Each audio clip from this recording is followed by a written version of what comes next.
Bienvenue dans votre journal à la une. Ce soir, un accord de sortie de crise au Soudan. Les principaux dirigeants militaires et plusieurs groupes issus de la société civile ont signé un texte destiné à rendre le pouvoir aux civils. Mais cet accord est déjà très critiqué, notamment par une grande partie des opposants. La clôture des pourparlers intercongolais était prévue aujourd'hui. Elle aura finalement lieu demain à Nairobi au Kenya. Hier, des manifestations ont eu lieu pour dénoncer l'insécurité dans l'est de la RDC. La veille, le président Félix Tshisekedi a qualifié son homologue rwandais de faiseur de guerre. Nous ferons le point sur la situation en RDC avec Eric Nindou, directeur de la communication de la présidence en RDC. Enfin, la table ronde des investisseurs et partenaires du développement de la République du Niger se déroule aujourd'hui et demain à Paris. L'occasion pour les autorités nigériennes de présenter leur nouveau plan de développement économique et social. Nous en parlerons avec le docteur Rabiou Abdou, ministre nigérien du plan. Après des mois de négociations et de médiation internationale, le Soudan se dirige-t-il vers une sortie de crise politique et économique? Ça sera peut-être le cas. Un accord vient d'être signé par des représentants de partis politiques et des groupes civils devant des représentants de l'Union africaine et des Nations unies. Le texte prévoit une transition de 2 ans suivie d'élections. Un document salué par Washington et ses alliés, mais déjà très critiqué notamment par les opposants soudanais. Les détails avec Anaïs Furtad. Sous les applaudissements, ils brandissent ces chemises vertes, l'espoir du retour de la paix. Les militaires au pouvoir et des groupes civils ont signé ce lundi un premier accord de sortie de crise. Il prévoit une transition civile de 2 ans dès la nomination d'un Premier ministre. Nous affirmons le retrait complet des militaires du processus politique. Cette mesure devrait être accompagnée du retrait des forces politiques de la période de transition, en réponse aux demandes des révolutionnaires. Les militaires doivent retourner dans les casernes, tandis que les partis politiques doivent se diriger vers les élections. L'armée dirige le gouvernement depuis le coup d'État du 25 octobre 2021. Elle devrait former un nouveau conseil de défense et de sécurité qui sera placé sous la direction du chef du gouvernement. L'accord mentionne également une unification de l'armée soudanaise avec une reprise du contrôle des entreprises possédées par les militaires. Insuffisant, selon une grande partie de l'opposition. Cet accord est totalement inacceptable. Nous le rejetons parce que les revendications de la rue n'ont pas été entendues. L'un de nos objectifs était de faire tomber le conseil militaire du coup d'État et de le mettre face à ses responsabilités. Alors que des centaines de Soudanais défilent à Khartoum contre cet accord cadre, militaires et civils prévoient de se retrouver d'ici à quelques semaines pour signer un second volet. Il devrait concerner des dossiers sensibles, tels que la justice transitionnelle ou encore la réforme de l'armée. 6 civils, dont 4 enseignants tués hier au Burkina Faso lors d'une attaque menée par des hommes armés à Bitou, une ville proche des frontières du Ghana et du Togo. C'est ce qu'indique aujourd'hui une source sécuritaire. Les forces de sécurité auraient poursuivi les suspects qui se sont repliés dans la forêt de Nouaou. La fin des discussions intercongolaises à Nairobi au Kenya sous l'égide de l'EAC devait avoir lieu cet après-midi. Mais la clôture a été reportée à demain matin. Les principales recommandations pour l'instauration d'une paix durable dans l'est de la RDC doivent être présentées. Hier, l'Église catholique mobilisait les foules dans plusieurs villes du pays pour dénoncer l'insécurité dans l'est du pays.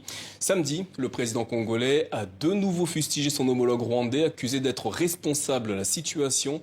L'escalade verbale prend de l'ampleur entre les deux hommes. Et pour en parler, nous recevons Eric Nindou, directeur de la communication de la présidence en RDC. Bonsoir et merci d'être avec nous. Bonsoir Namori, merci pour l'invitation. En quoi le régime rwandais de Paul Kagame est-il l'ennemi de la RDC, comme l'a déclaré ce week-end le président Tshisekedi? Le régime de Paul Kagame soutient le M23, qui est un mouvement terroriste qui sévit à l'est de la RDC depuis des décennies. Pour rappeler qu'il y a eu une guerre aussi en 2013, ils avaient été vaincus, ils sont rentrés dans des camps en Ouganda et au Rwanda, et puis ils ont recommencé cette année pour de nouveau semer le crime, la terreur et la désolation à l'est de la RDC. Ils occupent quelques parties de nos territoires et le Congo se bat pour défendre sa souveraineté.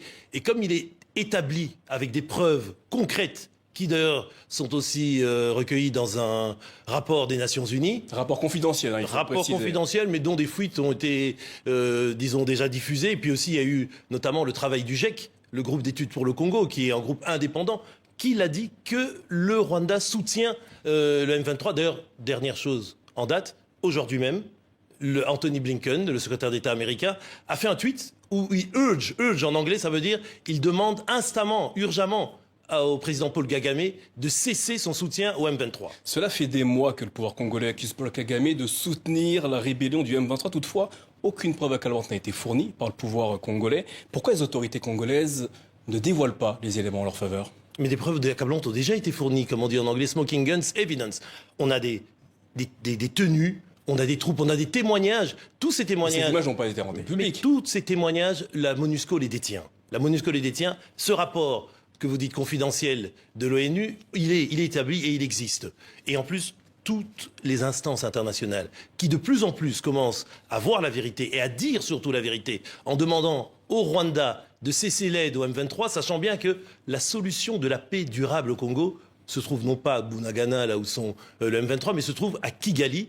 C'est Kigali qui détient la clé de la fin des hostilités en RDC. Au sujet des hostilités, la semaine dernière, les combats entre l'armée et les rebelles du M23 ont repris après plusieurs jours d'accalmie. Comment expliquez-vous que les forces congolaises ne parviennent pas et ne sont pas en mesure pour le moment d'arrêter cette avancée des rebelles du M23 dans l'est du territoire congolais?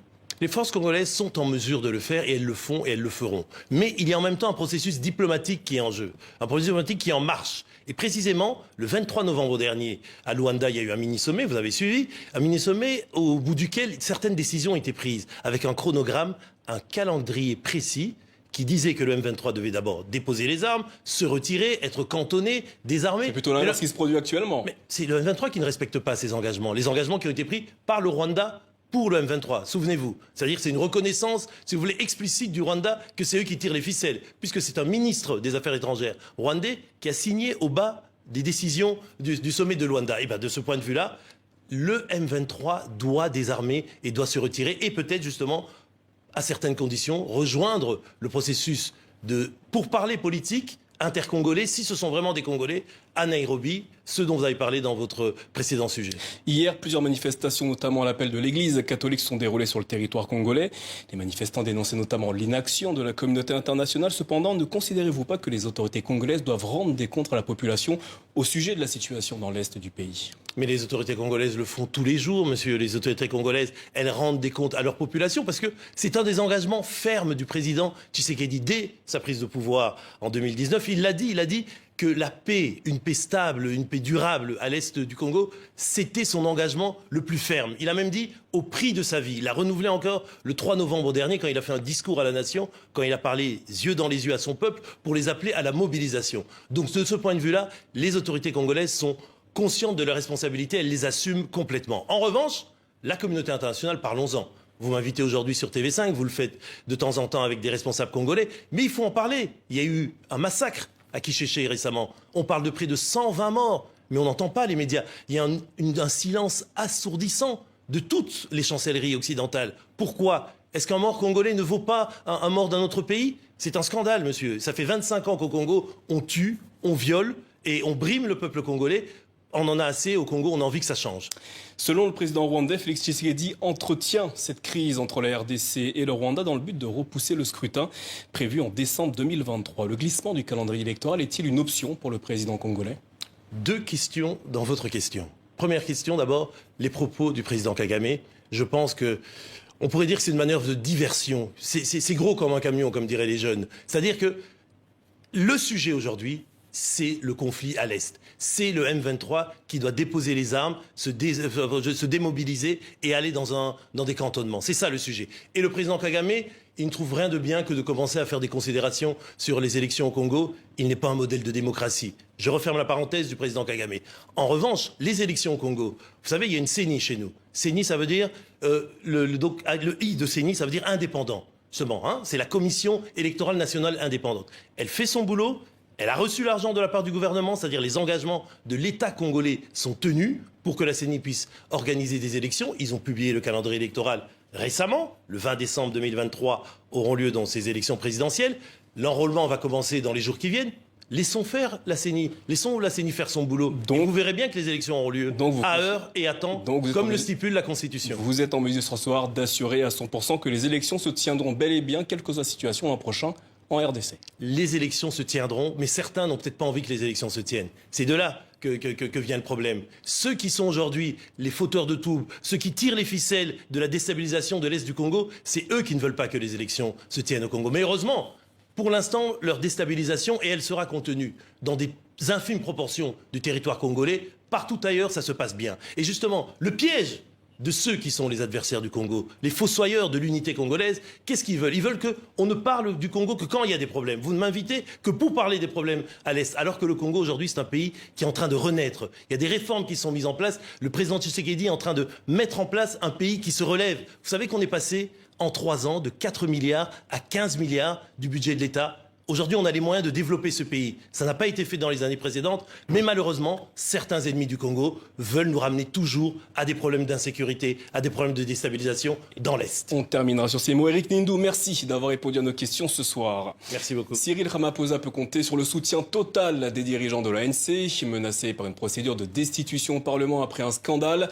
Le parti au pouvoir en Afrique du Sud fait bloc derrière son président, à la veille de la session extraordinaire qui doit décider de lancer ou non une procédure de destitution contre le chef de l'État. On fait le point avec Jean-Luc Iguezi.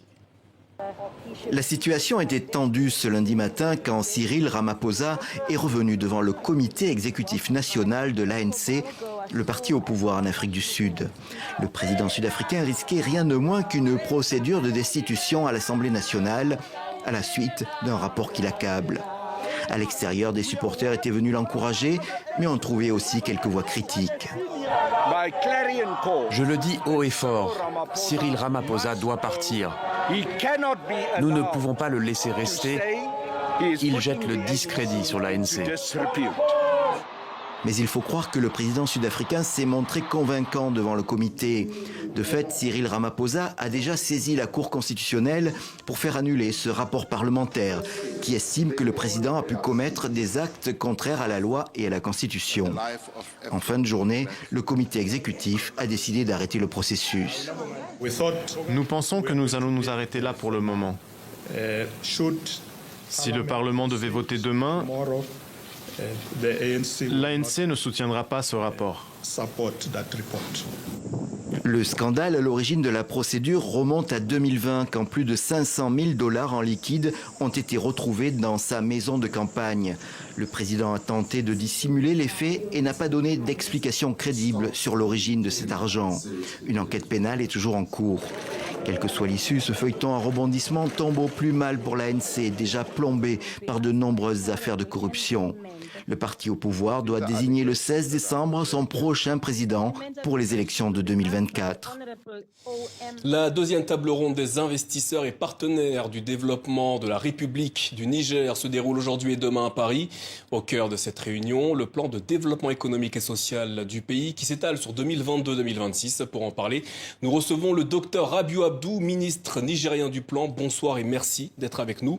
Quelles sont les particularités du nouveau plan de développement économique et social que vous allez présenter lors de cette réunion?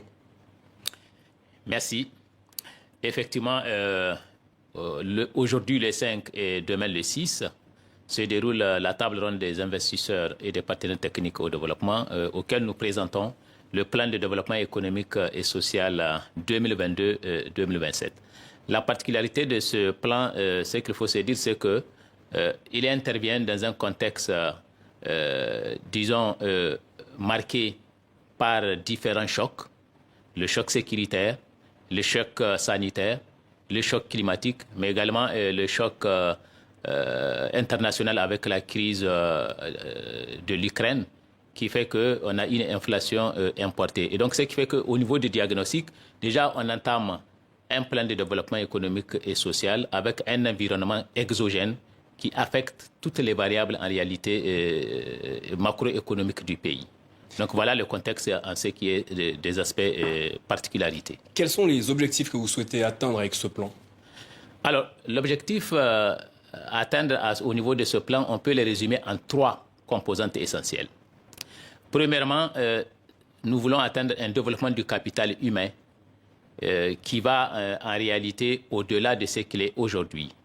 Deuxièmement, nous voulons transformer structurellement notre économie afin que la croissance soit soutenue et utiliser le développement du capital humain pour alimenter cette transformation donc, structurelle de l'économie. Et en troisièmement, nous voulons consolider la paix et la sécurité. Ça, c'est donc le dernier axe de ce plan de développement économique et social. À combien est évalué ce plan de développement économique et social en faveur du Niger? Globalement, le plan devrait nécessiter 29,6 milliards d'euros de ressources, globalement. Et c'est ce que vous attendez de la part des donateurs? Non. Sur les 29,6 milliards de ressources, l'État du Niger assure déjà 13,3 milliards, soit 45% de plan, ce qui témoigne de la responsabilité du gouvernement à jouer sa partition dans le financement de son propre développement. Les partenaires techniques et financiers institutionnels du Niger, nous attendons d'eux 10,3 milliards et le secteur privé 6 milliards d'euros. Ce plan que vous présenterez aujourd'hui et demain permettra-t-il de favoriser la croissance dans votre pays, le Niger? Oui, en effet. Toutes les projections faites avec les différentes hypothèses font que sur la période du plan, nous devrons en principe atteindre en moyenne un taux de croissance de 9,3%. Il s'agit donc du deuxième plan de développement économique et social que vous présentez. Quels résultats avez-vous obtenus avec le précédent plan qui s'est allé sur la période 2017-2021? Alors, le précédent plan de développement économique et social qui s'est étalé sur la période 2017-2021, comme vous le savez, vers la fin, sa fin a été caractérisée par un choc connu, le choc sanitaire. Donc, ça a un petit peu amoindri l'efficacité et la trajectoire empruntée vers l'amélioration du bien-être de la population. Malgré cet état de fait, nous avons pu maintenir sur la période un taux de croissance économique réel de 4,6%. Nous avons pu améliorer le taux d'investissement du Niger, qui a gagné 5 points de pourcentage en passant de 27% à 32%. Et nous avons pu réduire le taux de pauvreté d'un niveau un peu plus de 40%, d'un niveau de 46% à environ 40,8%. Votre pays, le Niger, est confronté à l'insécurité due à la présence de groupes armés sur son territoire. Cette situation ne risque-t-elle pas de contrecarrer vos plans? Non, enfin. Vous savez, sur l'aspect sécurité, aujourd'hui, j'ai l'habitude de dire notre pays se présente comme un îlot de paix dans un espace pas trouble, mais dans un espace complexe. Aujourd'hui, la particularité du Niger en ce qui concerne l'insécurité, c'est que vous n'avez pas 1 mètre carré du territoire nigérien qui est occupé par les groupes armés terroristes. Nous avons le contrôle total de notre territoire par nos forces de défense et de sécurité. Et le plan, nous l'avons élaboré dans ce contexte, mais comme tout travail de prévision, vous savez, il y a toujours des risques. Notamment dans la zone des 3 frontières, où plusieurs groupes terroristes... Même pas, ça c'est lié à tout plan. Vous avez des facteurs de risque. Ce problème d'insécurité est un des facteurs de risque. Ça veut dire qu'il peut perturber un tout petit peu, mais l'idée c'est qu'on prévoit des mesures de mitigation. Quelles sont des précautions à prendre, même si le risque survient de façon à ce qu'il n'impacte pas la trajectoire des différentes variables. Donc à ce niveau-là, non seulement dans la situation actuelle, nous maîtrisons notre territoire, mais nous avons également renforcé la capacité de nos forces de défense et de sécurité. Ensuite, nous sommes dans un contexte de coopération militaire, mais également nous sommes en train de prendre des dispositions pour renforcer le maillage de notre territoire par nos forces de défense et de sécurité. Vous savez, avant l'avènement de cet épisode d'insécurité, la défense et la sécurité captaient à peu près 11% du budget national au Niger. Aujourd'hui, nous en consacrons plus de 20%. Donc, nous avons mis les moyens de façon à ce que le climat de paix actuel que nous arrivons à entretenir puisse être maintenu. Docteur Rabiou Abdou, merci d'avoir répondu à nos questions ce soir. Merci. 2 à 3 ans de prison ferme à l'encontre de 262 personnes arrêtées au Tchad lors des manifestations du 20 octobre dernier et réprimées dans le sang par les autorités. C'est ce qu'a confirmé aujourd'hui le procureur de la République de N'Djamena à l'issue du procès géant à huis clos qui a pris fin vendredi dans la prison de Korotoro, en plein milieu du désert. Pour rappel, les avocats de la défense avaient refusé d'y participer, notamment par rapport à ce qu'ils dénonçaient comme une parodie de justice. Venons-en à présent au Soudan où le pays compte un nombre croissant de mineurs traditionnels travaillant des roches aurifères. Une quête qui n'est pas sans danger pour la santé, en cause les déchets miniers chargés de produits chimiques hautement toxiques. On fait le point avec Lounagé Padouan qui nous raconte. À seulement 4 ans, le petit Taleb est déjà condamné. Jamais de sa vie, il ne marchera et il ne verra pas non plus. L'or, qui devait enrichir son village, a ruiné sa santé. À quelques kilomètres de chez lui, des mineurs traditionnels manipulent à main nue des cuves d'eau remplies de roches concassées, mêlées à du mercure, un produit chimique hautement toxique. C'est ainsi qu'ils tentent d'extraire des pépites d'or. Mais en se débarrassant sur place de leurs déchets, ils contaminent les terres agricoles, les sources d'eau et les zones résidentielles. La fille d'Awad Ali en a elle aussi fait les frais. Quand elle a eu 2 ans, nous avons découvert qu'elle ne pouvait pas s'asseoir. Au début, je la soulevais et quand je la mettais sur le lit, elle s'asseyait. Un peu plus tard, elle est devenue plus lourde et ne pouvait plus se tenir droite. Au Soudan, l'extraction minière n'est pas une activité nouvelle, mais pendant longtemps, aucun produit chimique n'était utilisé. L'actuelle ruée vers l'or que connaît le pays semble avoir changé la donne. Les orpailleurs sont prêts à tout pour quelques pépites d'or. Le problème de l'exploitation minière est qu'elle est répandue dans presque tous les États du Soudan. Il y a plus de 2 millions de mineurs artisanaux. Et l'État n'a malheureusement pas été en mesure de gérer ce secteur. Tout cela est dû à la fièvre de l'or. Selon l'Agence européenne pour le développement, l'orpaillage artisanal générerait plus d'un tiers des émissions mondiales de mercure. On se retrouve demain. Merci de votre fidélité. Bonne suite de programme sur TV5 Monde.